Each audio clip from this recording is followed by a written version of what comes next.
Would you like to learn from those that are taking their lives, their businesses, and their passions to the next level? Best-selling author of Speakeasy and master connector Lou Diamond is here to connect you to some of the most inspiring and amazing people on this planet. Get ready to thrive loud with Lou Diamond.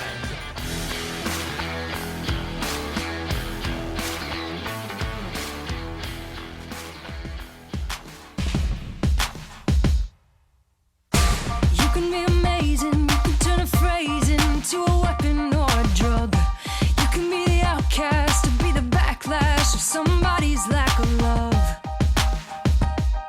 or you can start speaking up. Nothing's gonna hurt you the way the words do when they settle neath your skin. Kept on the inside and no sunlight, sometimes a shadow.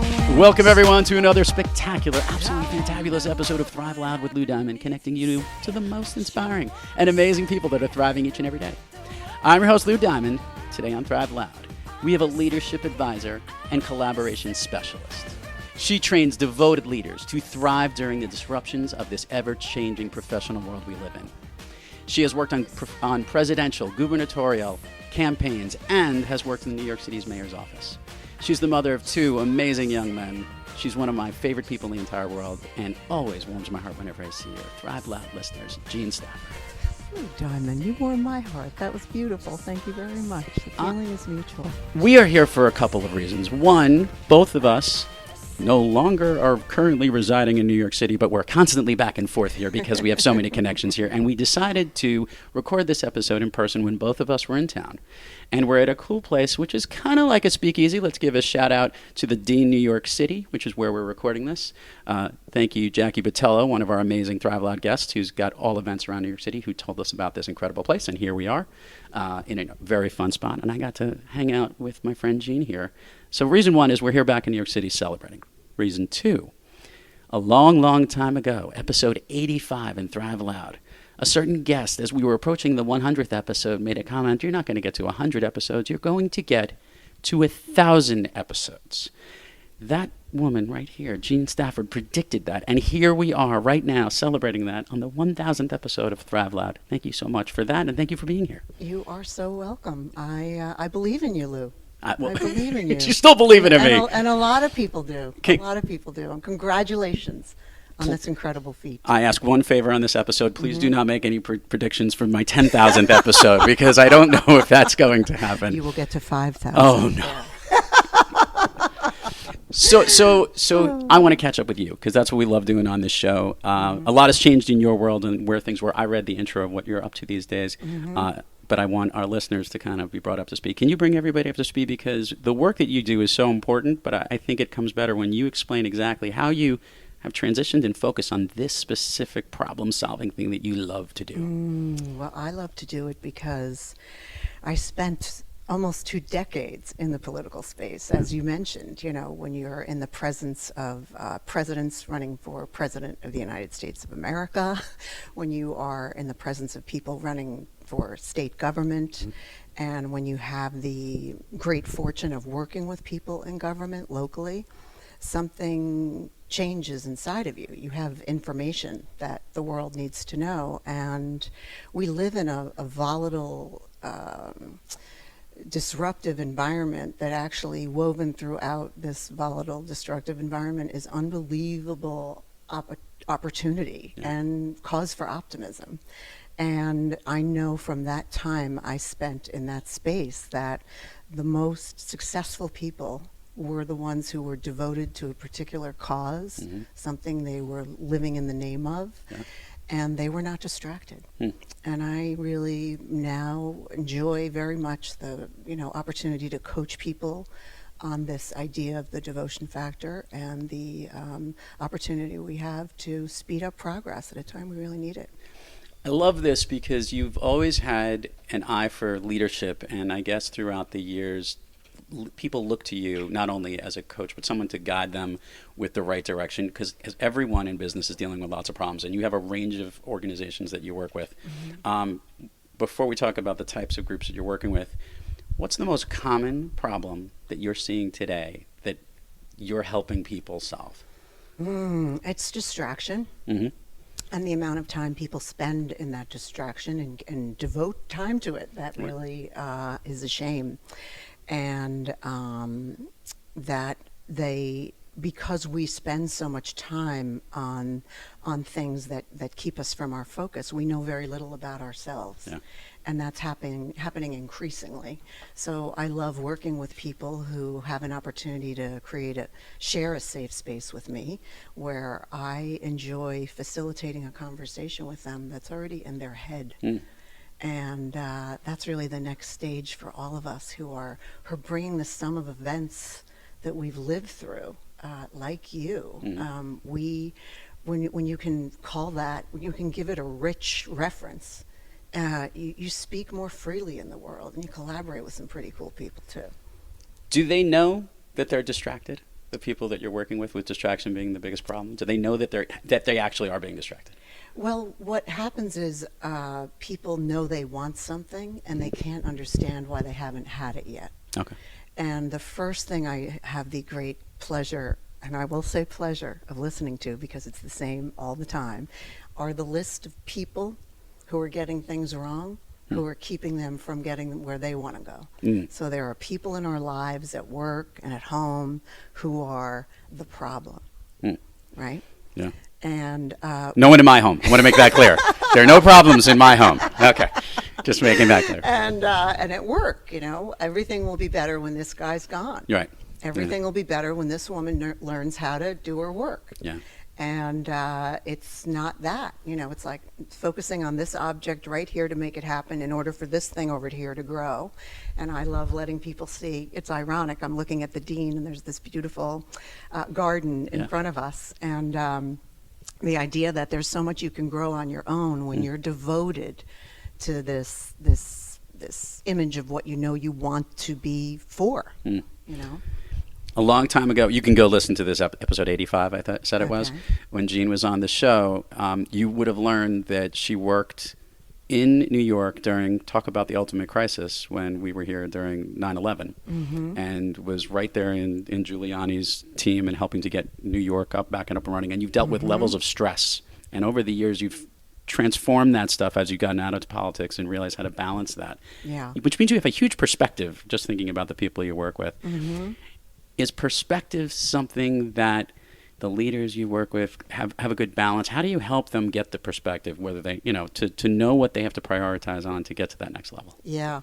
Well, I have the great opportunity. First of all, I want to clarify that I was Giuliani's finance director in 1993, and then I worked in his administration in a lot of different roles through March of 2001. Oh, okay. Yeah, yeah. So I've had about 5 or 6 different roles running the United Nations 50th anniversary and things like that. But what the most important thing I learned, not only from him, but having the opportunity to be in the presence of the kind of people who wanted to be in New York and wanted to be around that energy, is how specific they were about what they wanted to get done, what their mission was.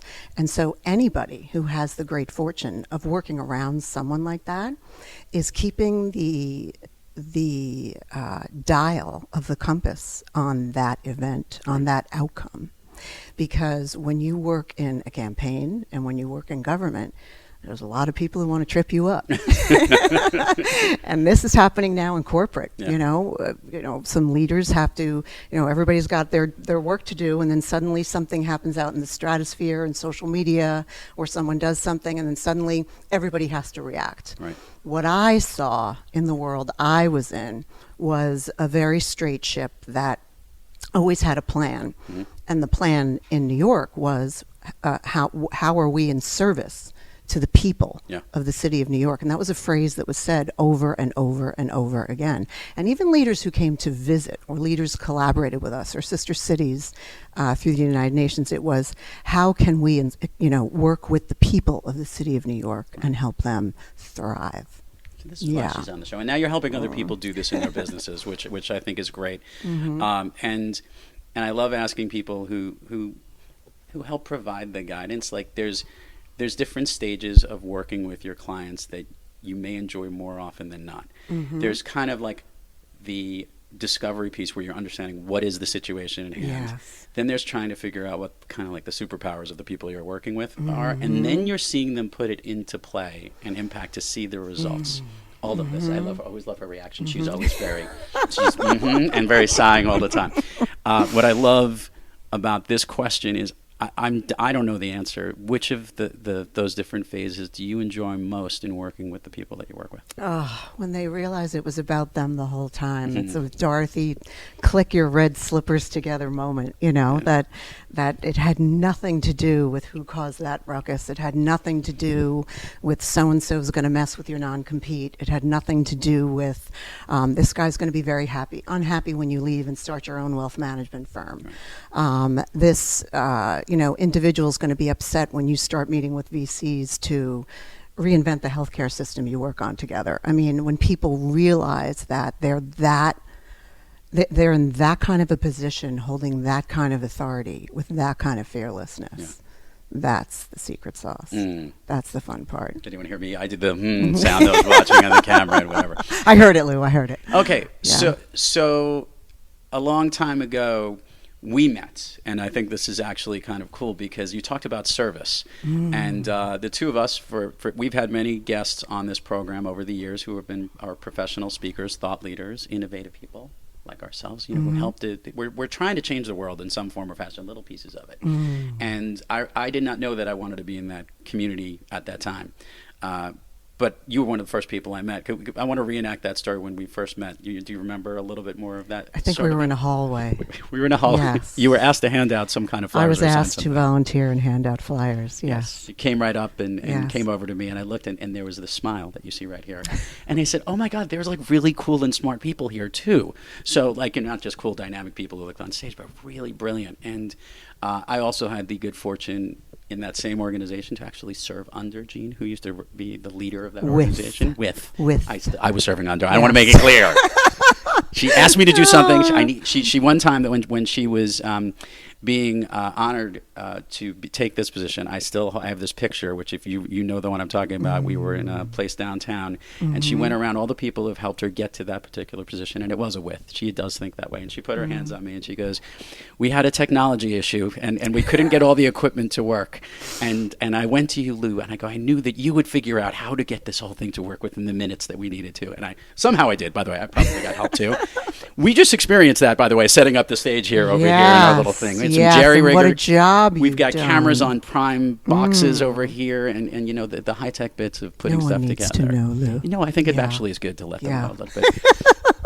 But I think I want to ask you, in the different leadership roles and as an entrepreneur and solopreneur that you've had, the focus that you're on right now, what was the aha moment that says, oh my God, this is where I need to be? I received coaching. Okay. I decided that it was time for me to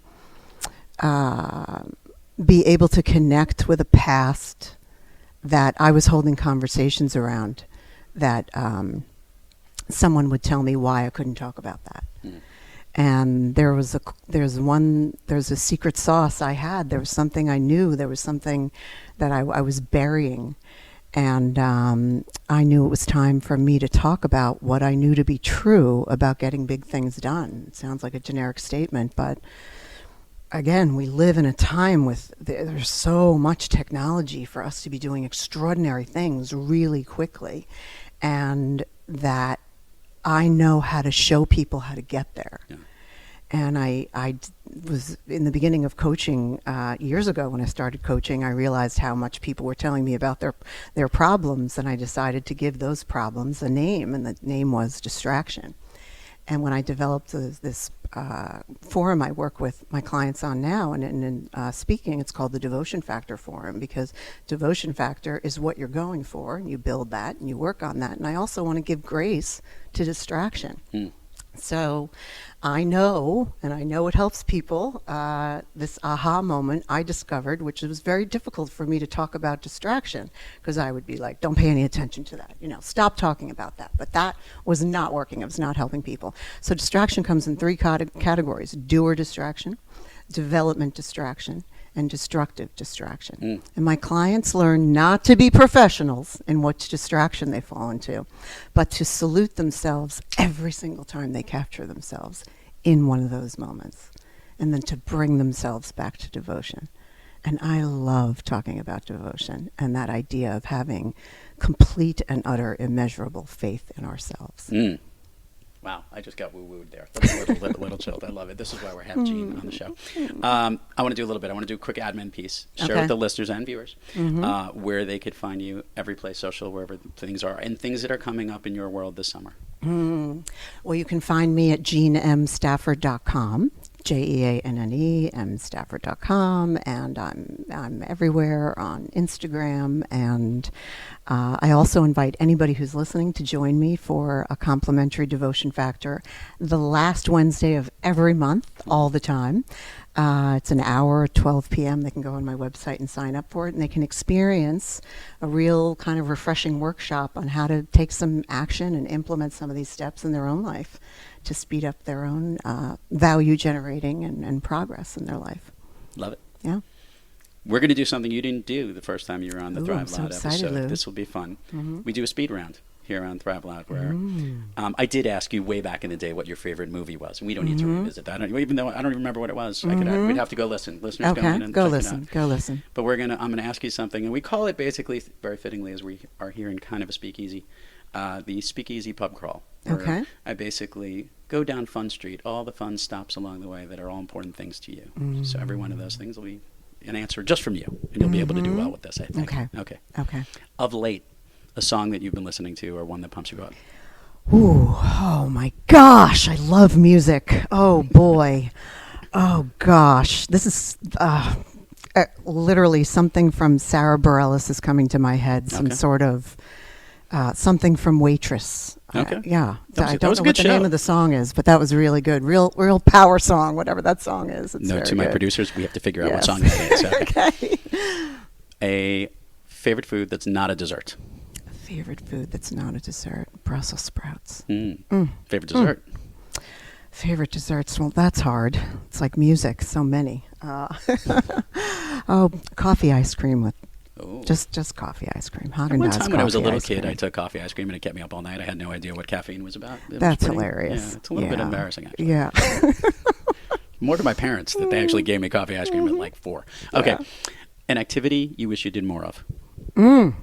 Well, walking. I could walk forever. Okay. I love walking. I walk every day, but I wish I could walk longer and forever. Got it. An activity you wish you did less of?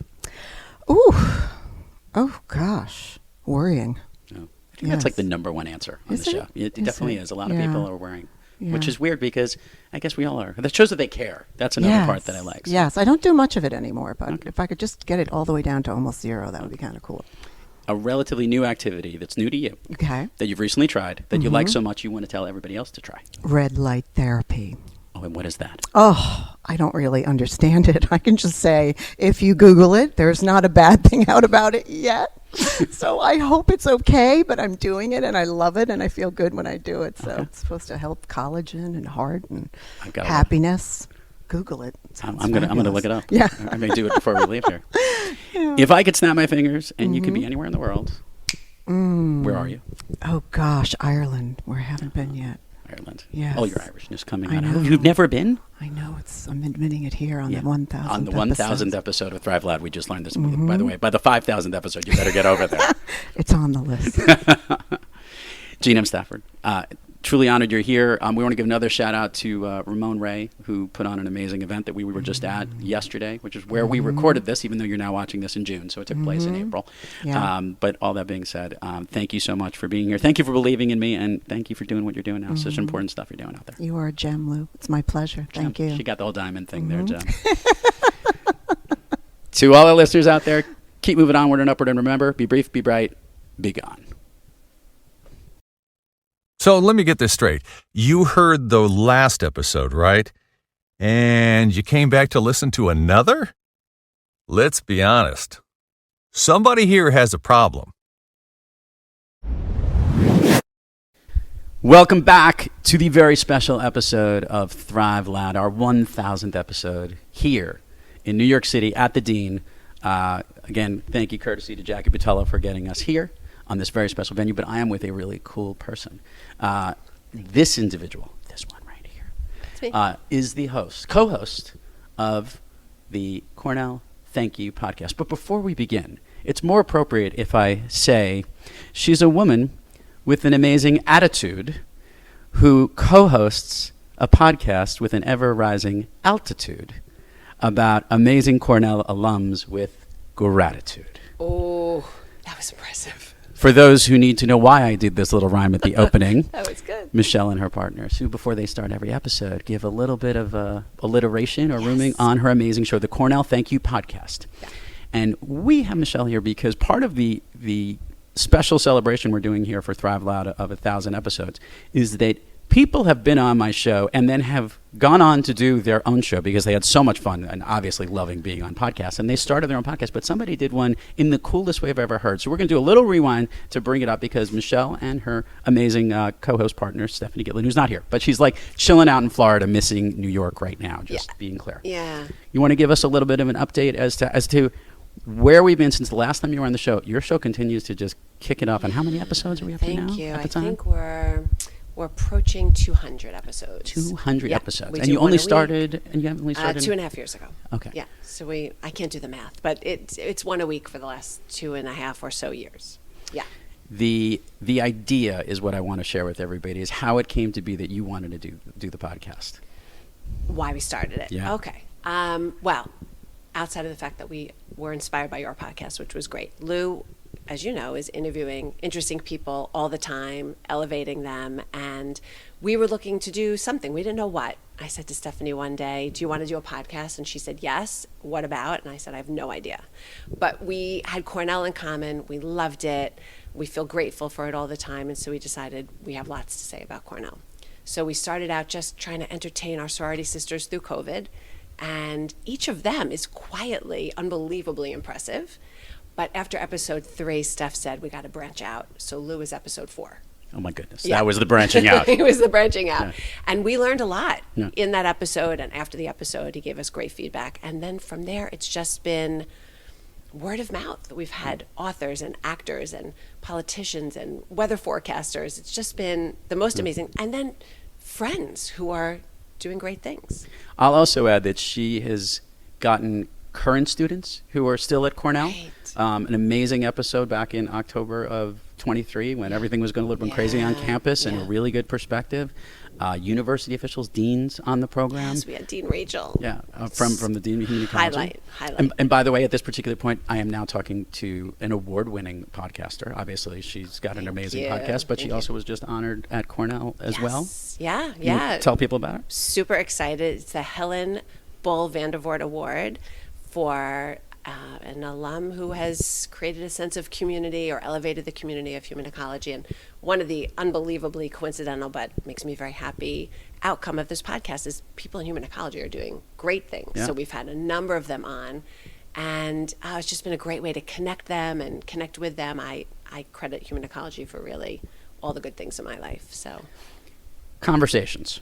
yeah. Okay, so it's really interesting. I listened to the show. I'm a fan of her show. Thank you. And I obviously Thank you. I probably listen to her show more than I do my own shows because I'm having the interviews. I don't necessarily need to listen to them Yeah. again.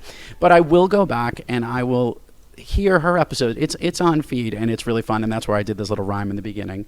In the conversations you have there, I've got a 3-letter word that I think summarizes you as in general. Oh, I know what you're going to say. Can I guess it? Yes. Wow. Wow. She nailed it. Her ability, she can't hold back when she hears what these incredible people who are doing unbelievable things on the show are doing, who are thriving in their own life. And by the way, she will call me up or send me a text after she interviews somebody. She's like, oh my God, wow, you have to have this person on Thrive Loud. You have to understand why. Yeah. That reaction that comes out of you in these conversations, as a host and a listener, it's hard to balance. You don't know what's coming out of the guest. Right. Share what it's like in your seat as you take this information in and you're trying to process how to make it flow and keep everything going. Well, there's 2 things about that. The first is I'm so glad you once pointed that out, that I had 8 wows by the 6-minute mark, because I edit and I took out like the next 16 after that. It was a good learning moment for me. But it is true. I can't contain my enthusiasm, not just for what our guests are doing in the world, in their job, but their stories. So we have that differential advantage on our podcast where they're telling not just their story that maybe they get to tell on other podcasts, but their Cornell story, which probably doesn't come up very often. So I'm amazed by what they studied and how they balanced, the current students especially, how they balance their studies and their sports and their clubs and their internships. And I'm left with wow all the time. Yeah. And I probably edit out 40 per episode. She shouldn't edit them out because every time, I literally think there should be the wow section of the show where all they just keep doing is wow. And the other thing that's really good is I'm a solo interviewer as we're doing this right now. You have a partner with this. Talk about, now you guys literally think each other's thoughts. I've known each other for a very long time. Yeah. How do you feel as having a co-host and how you balance that out? Is it very yin yang or it's almost like you don't even need to plan it out. It just comes out naturally? Yeah, I will say that we do deep dives ahead of time. We learn a lot about our guests. We look to see if they've been on other podcasts or obscure YouTube videos. So we do our homework, but we don't script the show ever. So whoever is asking the question, if they have a follow-up, they do it. If not, we have so many questions. So we just go back and forth and back and forth. And it's always been that way. In college, we used to plan out pranks, in a storytelling kind of way. And if you could look in the rearview mirror, this podcast makes sense because it's storytelling again. And we often not prank our guests, but we look for silly quizzes or we pitch them ideas and they just it just works. It works. And Steph is so talented and she's a great question behind the question interviewer. And I'm in awe. You did this as a project to just try to bring people together, and then you started to realize that there were so many interesting people to bring into your show. Yeah. And on top of that, you probably also have, and I state this, go listen, you've become a better interviewer. Have you not noticed, like, the way that you're doing the show? Because there's no two shows alike on Cornell. Thank you. It just goes through, even though they have like a speed round thing about what their favorite thing to do off campus was. But how is your interview skills and the way that you feel? How is it carried from the show outside the show into your own life? Do you find yourself listening better? Yeah. Well, there's two things about that. One, you learn a lot about yourself in the edit. Yeah. So you look at the edit. We may record an hour. I'd have to cut it down to 30 minutes, and you say, well, these were like really superfluous questions, and I didn't need to ask them. I didn't need to interrupt in that moment. And that, I listen to a lot of your stuff, and Steph listens to a lot of how I built this podcast. And I find that you are very much able to tell a story succinctly, and I feel like you're that way in real life too. And I'm trying to also let people talk and really listen carefully. And I do think those skills transfer from podcasting into real life. Okay, so the other thing that she does probably better than I'm going to say this. Michelle is very quick-witted, and it comes out.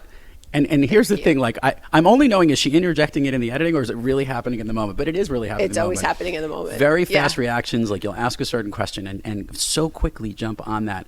And I could tell that Stephanie gets sometimes thrown back by that. She goes, oh, you went there. Oh, you did that. I know. The experience of interacting with that as a host, it almost does not become a signature thing you make sure to do, or it just comes out? Well, no, it just comes out. First of all, people say things, and we treat everybody the same way. Right? Everybody is an A-lister on our podcast, whether you're a sorority sister or the dean of human ecology. And if you say something, I'm going to jump right in there. And Steph does too. We definitely try to humanize them a little bit and have fun with them. And they're always game, and sometimes we poke fun at them. We had Tim Barry on recently from Village MD, and he and his D1 athletes were away on a vacation and they got beaten in relay races by like a bunch of toddlers. So we called him out on that, right? And he has to expect that we will. Right. It's tough to when you have that many episodes and that many great conversations with people to rank some of them. What are some of your most memorable episodes, other than episode 4, obviously? Episode 4, killer. Aside from For that real. one. Yes. Yeah. Well, we had a weather forecaster on, Dave Price. He's in New York City. And he is funny and he is brilliant and polished, but he broke down on the podcast feeling super emotional about his roots there. And we cried too. I mean, that was outstanding, and he was so great. And I always send people that episode if they want to listen. And so that stands out. And Dean Donovan from Human Ecology was a total highlight. And then, it's hard to then pick and choose, but the students on campus, every one of them is just incredible. And they're so polished and kind, and they respond well, and it's been an honor to talk with them. Yeah. A lot of the I have a lot of interns that go to Cornell that work on the Thrive Loud podcast, and thank you all. There have been over 40 of them over the run we've done here. Yeah. And they love listening to your show. They're like, oh, so yeah, nice. did you hear that they had so-and-so, one of our colleagues on, or one of their classmates was on? And they're using it almost as like a job education tool for them, because they're hearing about someone's career and how they moved from a certain major that they studied and transitioned into this. And I think one of the things you do is you, in the true sense of appreciation and gratitude, which is what your show is about, show how students can take their experience there and translate it into whatever fields. And there's so many of them. One of the more impressive guests that I remember was we had Mickey Rapkin on the show. Okay. And Mickey Rapkin was on my show, and we learned that it was, and then went on her show. You got him for us. I know. Yeah. I brought him over. Now, Mickey Rapkin, for those who are familiar with Pitch Perfect, he wrote the book Pitch Perfect. He's one of the co-writers of the Pitch Perfect movies, I think 1 and 2. I don't know about 3.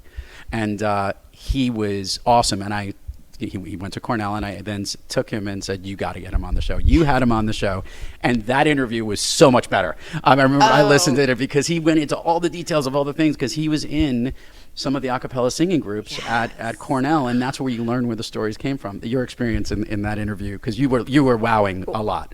He was so impressive, and he's written children's books, and he was so real, and he was right in the middle of the protests, and it was just, oh my gosh, that was a real highlight of the podcast for us. It was great, and he loved you. Yeah, who wouldn't? Yeah, he was great. He was really great energy. And then we've had people like Gwen Whiting or Zach Shulman who have come on, and they're so great in their own right, but then they've given leads for 15, 20 guests. Yeah. So there's just so many. I don't even know how to highlight them all. They've all contributed something really great. Where is it going next? Where do we see the vision for Cornell Thank You down the road? That's a great question. I mean, I feel like more of the same, because there are 250,000 alums, and they are doing really big things. Some of the stuff that we like to do are different kinds of wars. So we would like to do a fraternity sorority war, roommate wars. Ooh. So we foresee some of those things coming up. I like it. Yeah. As you make the decisions like balancing out, have you tapped into the much older alumni base? Because most of them, I'd say, are well, we won't say how old we are, but in like our age or younger. But I mean, like going really up there, like some of the ultra. Well, we had one guy in his 80s who considers himself still to be a frat boy. There you go. Which was fun. But yes, you're right. There are a lot of people that are older that we'd love to have come on. Some of them are a little hesitant because they don't know what podcasting is all about. But I've got my mom's best friend who is just turned 84, and she's a sorority sister. And so she may come on. But you're right. There's a huge market of people that we should be tapping into. What are you most thankful for Cornell? Thank you. Yeah. That's such a good question. First, of course, is my time with Steph. It's just, our relationship was always great, but this is, it's on steroids. And the community, not just the Cornell community, but anybody who's listening. So it's her friends and my friends and people that you're away with that hear you have a podcast and they listen. And that sense of community and, the opportunity to talk to people we never would have met. Gotcha. We've had OGs on this special episode. We've had new Gs, new greats here on Michelle Katz. Thank you so much for coming on Thrive Loud. Keep doing it. Love it. By the way, I'm thankful for you. For real. Right back at you. Yeah. Thank you. Congratulations. You got it.